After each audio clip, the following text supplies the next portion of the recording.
ফের মরশুমের শীতলতম দিন। সকাল থেকেই দেখা যাচ্ছে কলকাতা জুড়ে কুয়াশার দাপট, এবং শুধু কলকাতাই নয়, রাজ্য জুড়ে কনকনে ঠান্ডা অনুভূত হচ্ছে।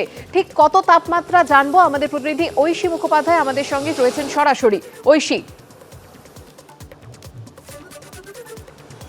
একেবারে দেখো, মরশুমের শীতলতম দিন আজকে 10 ডিগ্রির নিচে নামলো তাপমাত্রা। কলকাতা এবং কলকাতা সংলগ্ন এলাকায় কিন্তু 10 ডিগ্রির নিচে তাপমাত্রা নেমেছে। উত্তরবঙ্গের ক্ষেত্রে তাপমাত্রা আরো কম। 8টি জেলায় কিন্তু শৈত্য প্রবাহের যে পূর্বাভাস তা কিন্তু রয়েছে, এবং তার সঙ্গে তোমায় জানিয়ে দিই যে মরশুমের শীতলতম দিন হলো মঙ্গলবার, অর্থাৎ আজকে।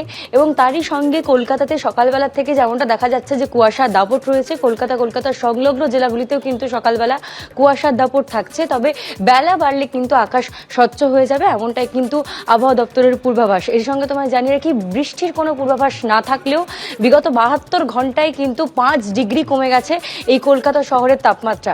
শুধুমাত্র কলকাতায় নয়, সারা বাংলা জুড়েই কিন্তু তাপমাত্রা কমছে, এবং রাজ্য জুড়ে কিন্তু আজকে শীতলতম দিন।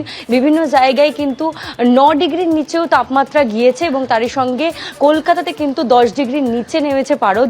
এবং তার জন্যই তুমি দেখতে পাচ্ছ সকাল থেকেই কিন্তু শীতলতম দিনের যে অনুভূতি তা কিন্তু পাওয়া যাচ্ছে। এবং তার সঙ্গে শুধুমাত্র এই জেলাতেই নয়, এর পার্শ্ববর্তী জেলাগুলিতেও কিন্তু সকালবেলায় কুয়াশার দাপট ছিল। উত্তরবঙ্গের ক্ষেত্রে উত্তরবঙ্গের 8টি জেলায় কিন্তু শৈত্য প্রবাহের যে পূর্বাভাস তা কিন্তু রয়েছে।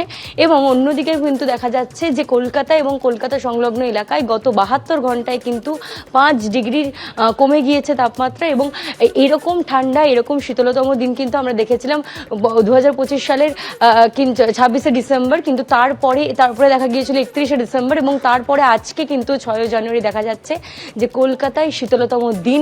10 ডিগ্রির নিচে নেমে গিয়েছে রাতের তাপমাত্রা। সারাদিন এরকমই ঠান্ডা থাকবে, তবে তাপমাত্রা সর্বোচ্চ যেতে পারে 19 ডিগ্রি পর্যন্ত।